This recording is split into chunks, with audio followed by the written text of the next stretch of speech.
Wal hadisu qala Ibnu Shalahi fihi. Adapun hadis, berkata Ibnu Shalah tentang hadis itu, inna ibna Adiyin wal Baihaqiyya, sungguhnya Ibnu Adi dan Imam Baihaqi, rawiyahu, keduanya meriwayatkan hadis itu bisnadin jayyidin, dengan sanad yang baik. Lalu yang benar yang mana nih? Tadi di atas mengatakan boleh secara keseluruhan sekalipun kemaluannya. Pendapat yang kedua mengatakan apa? Haram. Mengatakan haram, dalilnya tadi hadis. Dan menurut ulama hadis Ibnu Adi dan Baihaqi itu hadisnya sanadnya cukup baik. Kita lihat was-sahihu, adapun pendapat yang sahih, annahu la yahrumun nazru ilal farji, bahwasanya suami enggak haram melihat kemaluan istrinya. biar jelas nih ya, sebab nanti hadisnya menunjukkan makruh saja. Kenapa? Li'annahu yajuzu lahul istimta'u bihi, karena suami boleh bersenang-senang ya dengan kemaluan istrinya. Bal huwa mahalul istimta'il a'zami, bahkan kemaluan itu adalah tempat ya bersenang-senang yang paling besar di antara yang lain. Itu alasannya.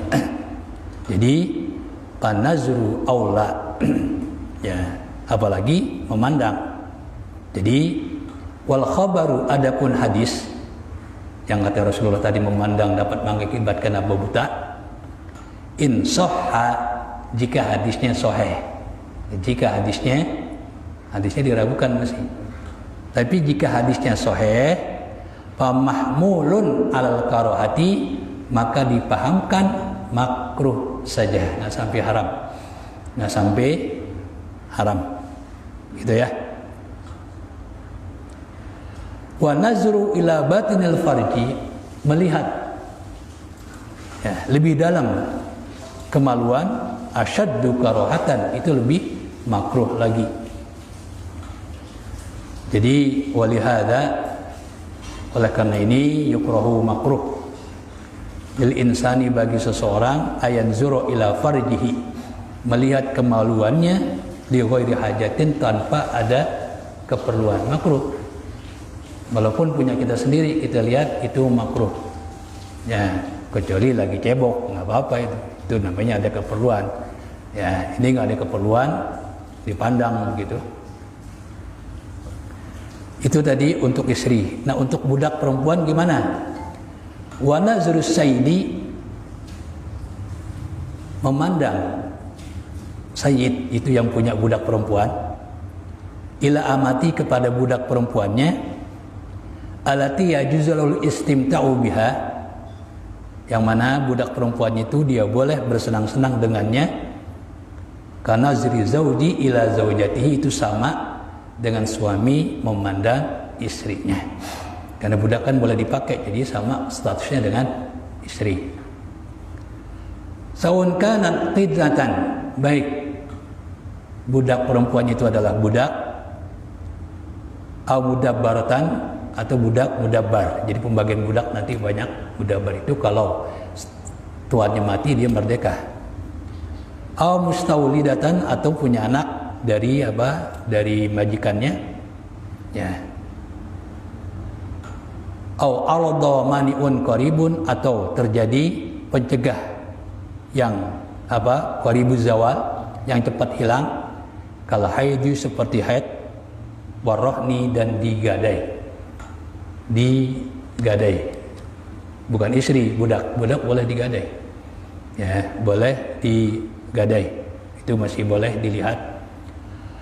Wa in kanat muzawwajatan, sekalipun ya budaknya itu sudah nikah, au mukatabatan, atau budak mukatab.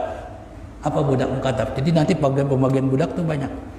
Mukatab itu adalah budak yang membeli kemerdekaannya, baik budaknya laki maupun budak perempuan. Ya, ini sekali lagi menjelaskan tentang budak, ini menunjukkan apa? Ya, memang nggak ada hadis, nggak ada ayat yang ya melarang perbudakan. Ya, gitu. Cuma Islam berusaha untuk apa? Melarang menghabiskan perbudakan. Jadi perbudakan itu biar jelas ini, nah disangkanya Islam itu apa? Mendukung perbudakan, sama sekali enggak. Jadi awal perbudakan itu adalah dengan peperangan. Negara yang kalah, pasukan yang kalah otomatis menjadi budak. Ya, itu hukum yang berlaku. Ya, makanya Bilal ibn Rabah kenapa dia jadi budak? Karena Bilal ibn Rabah ini ikut ya bersama pasukan Abraha menyerang Ka'bah ke Mekah untuk menyerang Ka'bah, menghancurkan Ka'bah. Tapi kan mereka dihancurkan oleh Allah. Justru orang Mekahnya itu pada ketakutan. Begitu Abraha datang, mereka lari ke atas gunung. Hanya Abdul Muthalib yang berani. Semua hewan dirampas, termasuk hewannya Abdul Muthalib. Cuma Abdul Muthalib yang berani maranin Abraha, yaitu di dekat Masjidil Haram. Di situ mereka ya sebelum ke Mekah mereka tinggal di situ. Abdul Muthalib datang ke markasnya Abraha. Abraha ketakutan karena Abdul Muthalib ini orangnya berwibawa. Abraha langsung turun dari bangku atau kursi kerajaannya menyambut Abdul Muthalib. Lalu Abdul Muthalib mengatakan, saya kesini mau mengambil hewan ternak saya. Kaget kan si Abraha? Ya, kok hewan ternak yang diurusin oleh Abdul Muthalib, bukan jagain Ka'bah. Padahal Ka'bah itu adalah kehidupan bagi orang Mekah. Tempat yang dimuliakan bukan hanya untuk orang Mekah, tapi juga untuk seluruh bangsa Arab. Justru dengan adanya Ka'bah, mereka ekonominya menjadi maju. Ini yang Allah firmankan, alladzi at'amahum min ju'in wa amanahum min khauf. Itu dengan apa? Keberadaan Ka'bah dihormati oleh orang Arab, berarti orang Mekah atau tepatnya Quraisy menjadi bangsa yang dihormati. Makanya ya mereka kalau dagang ke Yaman atau ke Syam, padahal itu jaraknya cukup jauh ya, ratusan kilometer, itu nggak ada yang berani mengganggu. Kenapa? Karena mereka yang mengisi Ka'bah. Sementara orang-orang Arab ya dari penjuru Arab ini setiap tahun 2 kali ke Mekah, ya ke Mekah. Jadi mereka aman. Makanya Allah ingetin, li'ila fi Quraisyin ila fihim rihlatash syita'i was-saif wal ya'budu rabb hadzal bait, dan seterusnya. Kata Allah, li'ila fi Quraisyin, karena kebiasaan bangsa Quraisy. Jadi orang Mekah itu disebut apa? Quraisy. Quraisy itu nama lain daripada Fihir. Jadi kalau kita lihat baca nasab baginda Rasul, begitu sampai Fihir disebutkan wa ilaihi tunsabu al-butunul Quraisyiyah. Jadi Quraisy itu ya biasa orang Arab itu menamakan sukunya atau bangsanya dengan leluhur mereka. Makanya Quraisy ini diambil dari nama Fihir. Nah, semuanya orang Mekah itu adalah Quraisy. Dan Quraisy ini bukan Arab asli sebenarnya. Bukan Arab asli. Ya, karena Quraisy ini belasteran ya berasal dari Nabi Ismail atau Nabi Ibrahim. Nabi Ibrahim, Nabi Ismail. Dulu Mekah itu kan kosong. Ya, pertama kali yang tinggal di Mekah adalah Ibu Hajar dan anaknya Nabi Ismail. Lalu kemana Nabi Ibrahim? Itu bolak-balik. Karena di samping beliau punya istri Ibu Hajar, beliau juga punya istri. Yang pertama yaitu Ibu Sarah, tinggal di Palestina. Gitu, nggak menetap Nabi Ibrahim. Makanya begitu menempatkan Ibu Hajar dan anaknya Nabi Ismail, Nabi Ibrahim pulang ke Palestina, lalu dari kejauhan dia memandang Ka'bah. Lalu dia berkata, Ibrahim berkata, Rabbana inni askantu min dzurriyyati biwadin ghairi dzi zar'in inda baitikal muharram rabbana liqimus shalah. Wahai Tuhan kami, aku tempatkan anak cucuku di dekat rumahmu yang mulia, itu Ka'bah. Ka'bah udah ada, tapi Nabi Ibrahim belum meninggikannya, belum. Nanti setelah itu, setelah Nabi Ismail dewasa, sudah cukup mampu membantu beliau untuk meninggikan Ka'bah, baru Allah suruh. Ya, jadi sudah ada, gitu kan, di dekat rumahmu yang mulia, di lembah yang tidak ada pepohonan, di lembah yang tidak ada tumbuh-tumbuhan. Benar itu.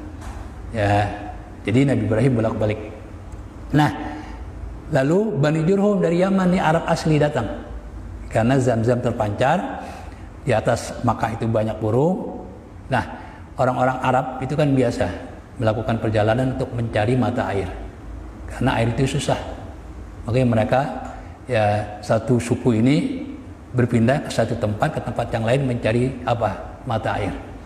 Ya, begitu mereka di dekat Makkah, mereka lihat di atas Makkah ini banyak burung.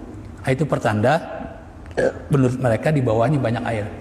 Mereka datang ke Makkah, benar berlimpah itu air Zam-Zam. Lalu mereka minta izin kepada Ibu Hajar supaya boleh tinggal di Makkah. Ibu Hajar mengizinkan. Ya, lalu mereka tinggal di Makkah. Nabi Ismail ya dari hari ke hari kan bertambah dewasa, lalu nikah dengan apa? Wanita dari Bani Jurhum. Berarti apa? Ya, lalu punya keturunan. Inilah Quraisy, bukan Arab asli berarti kan? Karena Nabi Ismail bukan orang Arab, Nabi Ibrahim bukan orang Arab, bukan orang Arab. Makanya kalau belajar nahu, ya ketika kita menyebutkan Ibrahim, Ismail, Ishak, nggak boleh kita tanwin, nggak boleh Ibrahimun, Ishakun. Kenapa? Isim ghairu munsharif. Ya alasannya apa? Yaitu nama bukan orang Arab, gitu. Tapi kalau nama Arab seperti Muhammad boleh, Muhammadun boleh. Ya, ini menunjukkan dia orang asing. Makanya blasteran nih, blasteran. Cuma karena Quraisy ini menguasai ekonomi, perdagangan dikuasai, tempat ibadah juga Ka'bah dia kuasai, akhirnya dia menjadi bangsa yang mulia, bangsa yang dihormati. Ya, makanya Quraisy ini ya sekalipun mereka disebut hidupnya pada zaman jahiliyah, tapi mereka itu pintar. Ya, sehingga mereka ya dari suku-suku ini diambil kalimat yang enak diucapkan dan enak didengar. Lalu mereka jadikan bahasa mereka. Makanya bahasa Quraisy paling enak. Oleh karena itu 150 tahun bahasa resmi Arab, yaitu bahasa sastra, adalah bahasa Quraisy. Kalau Arab itu banyak lahjahnya, banyak. Makanya dalam ilmu qiraat itu ada 7 qiraat. Itu minimal itu, ya kan? 7 qiraat, wadduha walaili dan sebagainya kan boleh wadduha. Ya, itu seperti itu. Anzar taum, asalnya anzar taum, boleh disatuin anzar taum. Ya, itu lahjah. Ya minimal ada 7. Itu menunjukkan apa? Suku-suku itu bahasanya berbeda. Cuma mereka itu paham kalau dengan bahasa Quraisy. Kenapa? Sudah menjadi bahasa resmi. Ini hebatnya Quraisy. Sekalipun bukan orang Arab asli, tapi ini mereka menguasai. Ya, itu jadi apa namanya? Banyak ya orang-orang datang ya ke Mekah, ini kan menguntungkan ekonomi orang-orang Mekah. Makanya Allah ingatkan, li'ila fi Quraisyin ila fihim rihlatash syita'i was-sayf. Allah sebutkan perjalanan mereka untuk dagang ke Yaman dan ke Syam. Apanya? Yaitu mereka dengan aman. Gak ada yang berani mengganggu. Sementara suku lain kalau melakukan perjalanan jauh, wah ini mengeluarkan biaya yang sangat besar. Kenapa? Mereka akan menyewa bodyguard untuk apa? Menjaga, melindungi harta mereka untuk didagangkan. Tapi Quraisy nggak ada yang berani. Kenapa? Karena mereka setiap tahun 2 kali. Nggak beraninya kenapa? Karena keberadaan Ka'bah itu. Ya, makanya Allah ingatkan di ila fi Quraisyin ila bihim rihlatash syita'i was-sayf. Maka kata Allah, "Falyabudu rabb hadzal bait." Kalian mulia bukan karena zat kalian, tapi karena Ka'bah. Oleh karena itu ibadahlah, sembahlah yang punya rumah ini. Apa? Yang punya Ka'bah ini. Gitu diingatkan. Ya, orang-orang Quraisy. Nah, jadi mereka itu karena keberadaan Ka'bah. Kemudian ya itu tentang budak ya. Jadi ya mukatabah itu apa? Mukatabah ini berasal dari firman Allah. Jadi Islam itu sangat menganjurkan orang yang punya budak itu hendaknya dimerdekakan. Ya, dimerdekakan gitu. Ya, lalu Rasulullah menyajikan imbalan-imbalannya, diantaranya adalah orang yang memerdekakan budak akan dimerdekakan dari api neraka. Nah, kan nggak semuanya orang mampu memerdekakan budak secara gratis, karena budak itu mahal, puluhan juta. Makanya Allah kasih jalan keluar, fakatibuhum, ini namanya mukatabah, fakatibuhum in alimtum fihim khaira. Kalau memang nggak mampu, biarkan si budak itu membeli kemerdekaannya. Karena budak itu selama kerja di majikannya nggak dibayar, begitu dia beli kemerdekaannya dia nggak bisa bayar kontan, ya, tidak bisa bayar kontan. Tapi dia sudah merdeka, dia beli kemerdekaannya, kan gitu. Ya bayarnya gimana? Yaitu secara apa? Mengangsur. Karena setelah dia beli kemerdekaannya, kalau dia bekerja lagi di tempat majikannya dia harus dibayar. Atau dikerja kepada orang lain harus dibayar. Dari bayarannya itulah dia apa? Mengangsur. Entah itu seminggu sekali, sebulan sekali, tergantunglah perjanjian. Tergantung perjanjian. Nah, budak seperti ini dalam pembagian zakat, ya kan 8 golongan tuh dalam surat atau itu sangat diperketat. Orang merdeka kawin dengan budak, nggak sembarangan, punya syarat-syarat tertentu. Kalau dia punya dana untuk kawin dengan wanita merdeka, nggak boleh kawin dengan budak, kan begitu. Nah, ini menunjukkan apa? Islam anti perbudakan. Kok tetap ada di fikih, di Al-Quran, bahkan di hadis? Karena memang nggak ada larangan. Ya, Allah Subhanahu Wa Taala ya pasti sudah tahu bahwa ya suatu waktu nanti akan terjadi perang lagi. Dengan perang itu nanti akan muncul lagi perbudakan. Akan muncul lagi perbudakan. Beda dengan khamr, hal-hal yang memabukkan, dengan judi. Di awal Allah sudah haramkan itu. Meskipun kalau khamr itu kan melalui 3 ayat, ya kan? 3 ayat, ya, yaitu apa? Allah menjelaskan bahwa memang ya khamr itu ya apa namanya, ada manfaatnya tapi madaratnya lebih besar. Lalu Allah perketat, ya, wala taqrabus shalah wa antum sukara. Itu waktu untuk mereka mabuk, yaitu apa? Jangan kamu mendekati sholat dalam keadaan mabuk. Mereka mikir mau mabuk habis maghrib, tanggung isya kan? Ini Allah perketat. Baru ya ayat ketiga. Itu waktunya nggak lama, itu nggak bulanan, nggak harian. Disuruh Umar bin Khattab meminta kepada Allah, ya Allah segerakan, haramkan. Itu permintaan Umar bin Khattab. Ya itu. Lalu terakhir yang mengharamkan adalah innamal khamru wal maisiru wal azlamu rijsun min amalis syaitan fajtanibuhu. Nah, itu menunjukkan apa? Haram. Jadi untuk kita pakai yang ketiga nih, ayat yang ketiga. Bukan ayat yang pertama, enggak, ayat yang ketiga. Kenapa? Allah haramkan. Ya. Allah haramkan karena Allah sudah tahu bahwa judi dan hal-hal yang memabukkan ini peredarannya semakin ya hari akan semakin luar biasa. Sekarang kita lihat luar biasa tuh peredaran apa ganja, ekstasi dan sebagainya dengan judi kan luar biasa. Ya itu Allah haramkan, apalagi Allah nggak haramkan. Nah, itu bedanya antara hal yang memabukkan dengan apa? Perbudakan. Nah jadi itulah ya, mukatab. Au mustarakatan, atau budak itu dimiliki bainahu wa baina ghairihi, antara dia dan antara temannya atau orang lain. Bisa jadi belinya patungan, kan awalnya memiliki budak itu dengan membeli, ya kan?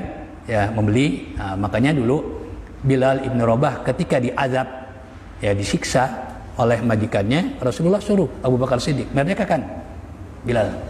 Lalu Abu Bakar nggak langsung merdekakan, dibeli dulu, dibeli ya kalau nggak salah di tangan Umayyah itu, ya dibeli, ya setelah dibeli baru dimerdekakan.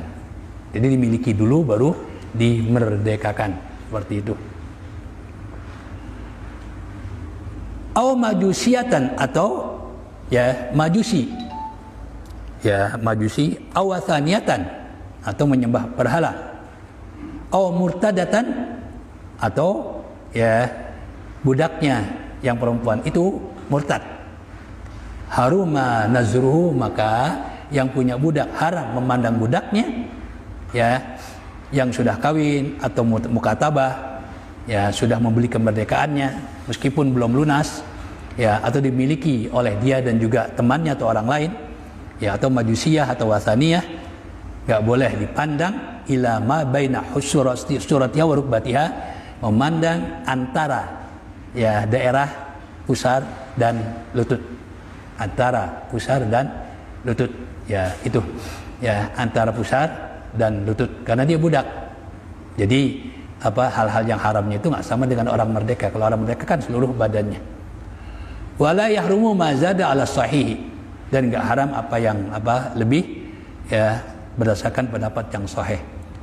Jadi wa'lam, dan ketahuilah anna nazra zaujati, bahwasanya seorang istri memandang ila zaujiha, kepada suaminya, tadi di atas sudah bahwa suami bebas memandang istrinya. Lalu gimana sebaliknya? Istri memandang atau melihat suaminya. Maka dikatakan kanazri ilaiha, sama dengan suami memandang istrinya. Jadi apa? Seluruh badannya.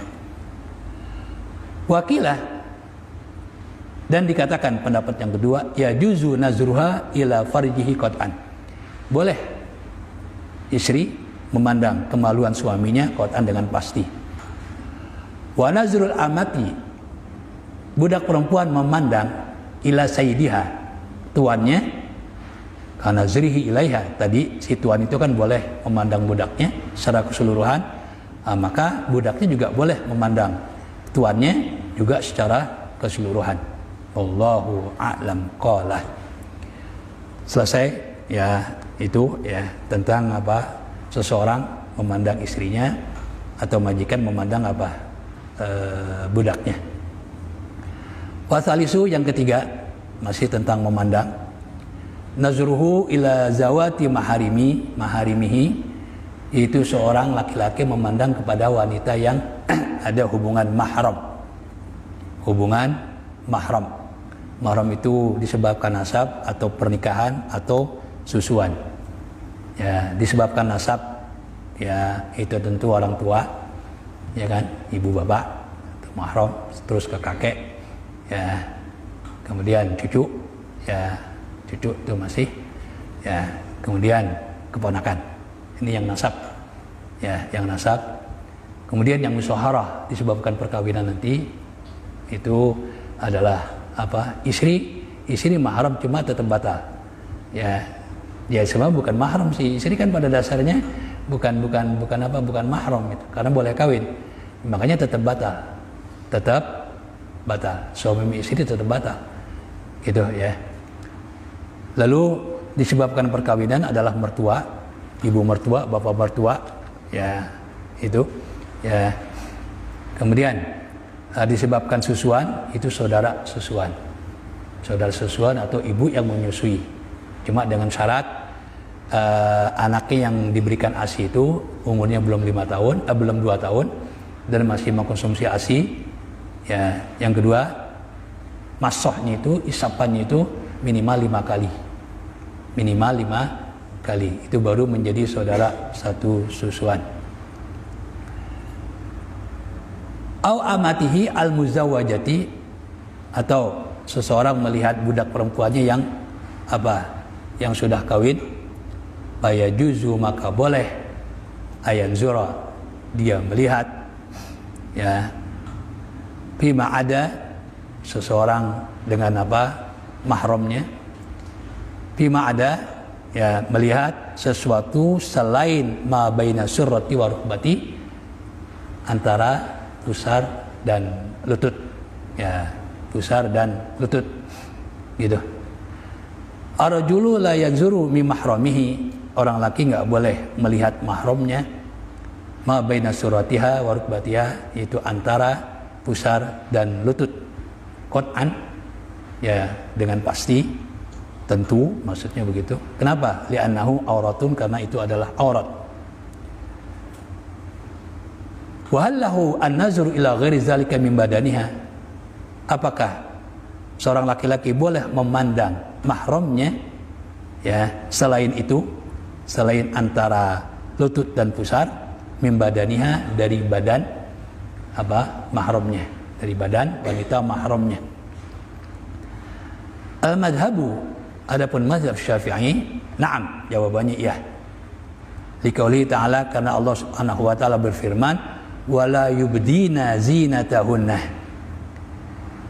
seorang wanita tidak boleh menampakkan auratnya, perhiasan maksudnya auratnya, illa li bu'ulatihinna, kecuali untuk suaminya, au abaihinna, atau untuk bapaknya, ya, untuk bapaknya, berarti apa? Mahram, itu dalilnya, ya, boleh tapi selain antara pusar dan lutut. Wali annal mahramiyata, dan karena hubungan mahram, maknan, punya arti yujibu, yang mewajibkan, hurmatal munahakati, haramnya dinikah. Mahram nggak boleh nikah. Bayakunani karujulaini, maka karena nggak boleh nikah dihukumkan apa? Sama dengan sesama laki-laki. Ya, sama laki-laki kan boleh, kecuali wabina surati warukbati, antara pusar dan lutut, itu alasannya. Ala tara, bukankah Anda mengetahui annahu la yantaqidu wudu'uhu, bahwasanya mahram itu enggak batal wudunya bilam siha, orang laki yang mahram tidak batal wudunya bilam siha dengan menyentuh. Ya, jadi kalau masa menyentuh juga, tapi kalau masa pakai ginian. Ini masa.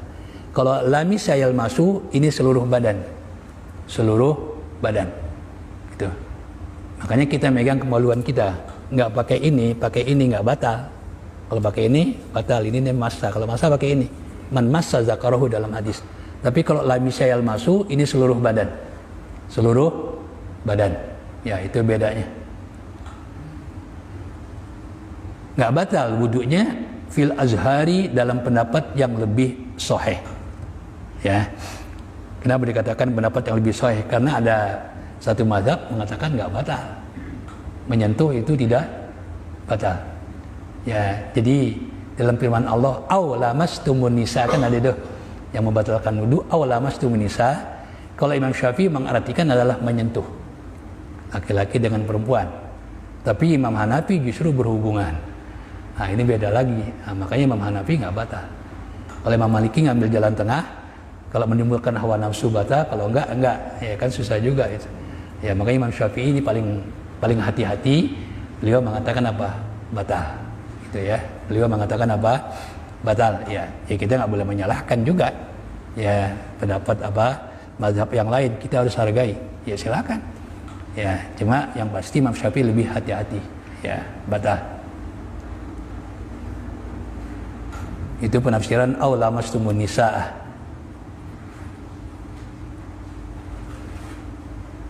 Jadi menurut pendapat yang lebih kuat, makanya azhar. Pendapat yang lebih kuat batal. Wasaun fi dzalikal mahrami, baik mahramnya itu ya sama saja dalam mahramnya itu binasabin disebabkan nasab, aw musaharatin atau pernikahan, aw radhain atau susuan ala sahih. Berdasarkan pendapat yang sahih. Jadi menunjukkan bahwa penyebab terjadinya mahram ini ada 3. Pertama, nasab, turunan. Ya, itu paling jauh adalah apa? Keponakan. Paling jauh. Kalau ke atas, kakek dan apa? Ke atas lagi. Ya, tapi kalau ke bawah itu paling jauh keponakan. Misanan, sepupu itu bukan mahram karena boleh nikah. Boleh nikah dan wudunya batal. Wudunya batal. Gitu. Ya, makanya Sayyidina Ali nikah dengan Siti Fatimah Zahra. Itu sebenarnya ya, kalau Sayyidina Ali dengan baginda Rasul adalah misanan. Berarti dengan Fatimah Zahra keponakan misan. Boleh. Yang nggak boleh keponakan langsung. Keponakan langsung itu yang nggak boleh. Kalau ini kan Sayyidina Ali dengan Siti Fatimah ini keponakan misan. Karena Sayyidina Ali saudara misan atau sepupu baginda Rasul. Lalu Rasulullah punya anak Fatimah Zahra, berarti apa? Keponakan kan? Tapi keponakan misan. Boleh. Boleh. Ya, nggak apa-apa. Kemudian wakilah pendapat yang kedua, layan zuru. Seorang laki-laki tidak boleh melihat min maharimihi ya kepada wanita mahramnya illa ma yabdu indal mihnati, kecuali apa yang nampak ketika bekerja. Wahya al-khidmatu, ketika bekerja. Berarti apa? Muka doang dengan segini. Ini pendapat yang kedua. Jadi indal mihnah itu maksudnya apa? Yang boleh nampak kan ini doang dengan muka ya. Nah, tadi dikatakan ya antara pusar dan lutut. Wahalil thadju wal athadju mimma yabdu indal mihnati fihi wajhani. Apakah yaitu apa, payudara ketika nampak ketika bekerja itu ada 2 pendapat. Wa kama yajuzu lil mahrami, sebagaimana boleh bagi mahram an-nazru melihat, yajuzu lahu al khulwatu bi mahramihi, maka dia boleh berdua-duaan dengan apa? Mahramnya nggak apa-apa. Ya, maksudnya berdua-duaan ini pergi mamanya nggak apa-apa, ponakan sama pamannya nggak apa-apa. Gitu. Tapi kalau misanan jangan. Ya, karena itu bukan mahram, karena boleh nikah. Wal musafaratu, dan boleh melakukan perjalanan biha dengan wanita yang mahramnya. Ya, jadi memang dalam Islam syarat melakukan perjalanan jauh wanita nggak boleh sendiri. Ya, nggak boleh sendiri, harus ditemani oleh mahram. Makanya persyaratan ya kita umroh atau haji harus ada mahram. Cuma kadang-kadang mahram diakal-akalin nih, orang lain dijadiin mahram juga, nggak bener. Kemudian wa hukmul amati, sementara hukum budak qad marra, telah dijelaskan budak kan, itu budak tadi. Wallahu a'lam, dan Allah ya, lebih mengetahui. Ya. Kemudian sekarang laki dengan laki, furu'un, beberapa cabang. Al-awlu, yang pertama, nazur rajuli ila rajuli jaizun, orang laki memandang orang laki yang lain, jaizun, boleh. Fi jamil badani, semua badannya, ila ma baina surati wa rukbati, kecuali ya antara pusar dan lutut, itu tetap nggak boleh. Ya, inda amnil fitnati, ketika ya aman dari fitnah. Tapi kalau terjadi fitnah, justru memandang itu haram. Ya, laki sama laki kalau terjadi fitnah, yang umpamanya ya apa masyarakat gay gitu kan, ya LGBT kan, laki sama laki itu timbul hawa nafsu, mereka nggak boleh tuh memandang. Ya itu namanya terjadi fitnah. Tapi kalau ambil fitnah, ya nggak apa-apa. Fa'in khasyal iftinana bihi, tapi kalau khawatir fitnah, haruma, menjadi haram. Menjadi haram. Wa kadza yahrumu an-nazrul maharimi, demikian pula haram memandang mahram bisyahwatin, dengan syahwat. Sekalipun mahram, tapi kalau pandangannya menimbulkan hawa nafsu, itu haram. Bila khilafin, tanpa perbedaan pendapat di antara para ulama. Wa kadza yahrumu, demikian pula haram an-nazru, memandang ilal amradi bisyahwatin, kepada anak kecil yang cakep, ya, bisyahwatin, dengan syahwat.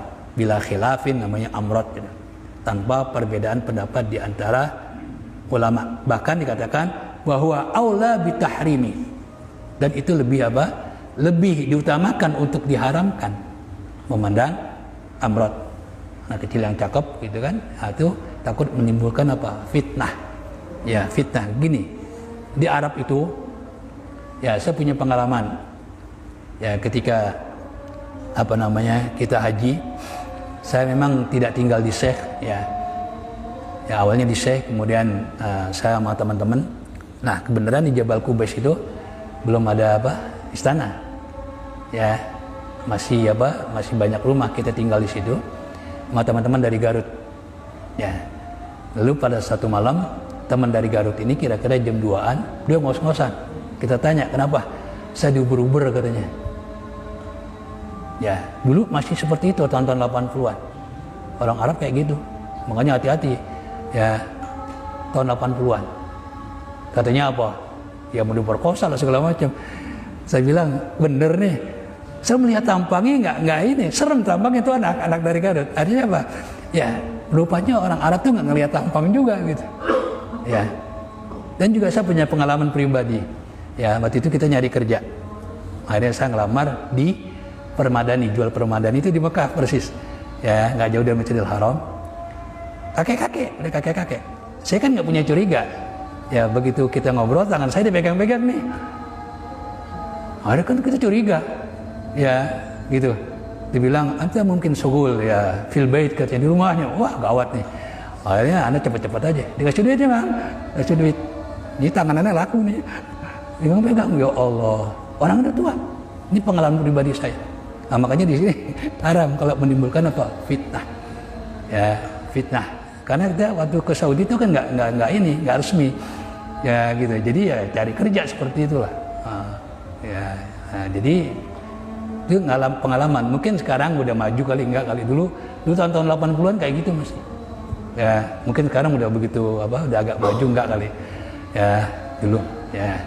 Dan juga sekarang kan penjaga tokonya kebanyakan dari Pakistan, ya kan? Dari Pakistan, jarang yang orang Arab asli. Dulu orang Arab asli masih. Ya, itulah ya pengalaman ya. Saya kira sampai di situ dulu dah. Ya, makanya di sini apa? Kalau terjadi fitnah haram. Ya, haram gitu ya. Gitu. Saya nggak nyangka itu teman dari Garut. Ya, sampai saya nggak percaya. Masa tampang kayak kamu diuber-uber gitu. Ya dikejar-kejar. Iya, udah sumpah-sumpah dia. Ya Allah. Ya makanya hati-hati dah. Ya. Allahu a'lam bishawab. Astaghfirullahalazim, astaghfirullahalazim, astaghfirullahalazim. Alhamdulillahi rabbil alamin. Hamdan katsiran syayyiban mubarakan fi hamdan muwafian li ni'ami mukafian li mazidi. Ya Rabbana ya Allah ya ilahana lakal hamdu kama yanbaghi li jalali wajhikal karim wa azimi sultanik. Allahumma salli wa sallim ala sayyidina Muhammad wa ala ali sayyidina Muhammad. Allahumma anfa'na bima 'allamtana wa 'allimna ma yanfa'una. Allahumma rizukna ilman yanfa'una. Rabbana hab lana min azwajina wa dhurriyyatina qurrata a'yun waj'alna lil muttaqina imama. Allahumma a'inna ala dzikrika wa syukrika wa husni ibadatik. Sallallahu ala sayyidina Muhammad wa ala alihi wa sahbihi wa sallam. Subhana rabbika rabbil izzati amma yasifun wa salamun alal mursalin walhamdulillahi rabbil alamin. Assalamualaikum warahmatullahi wabarakatuh.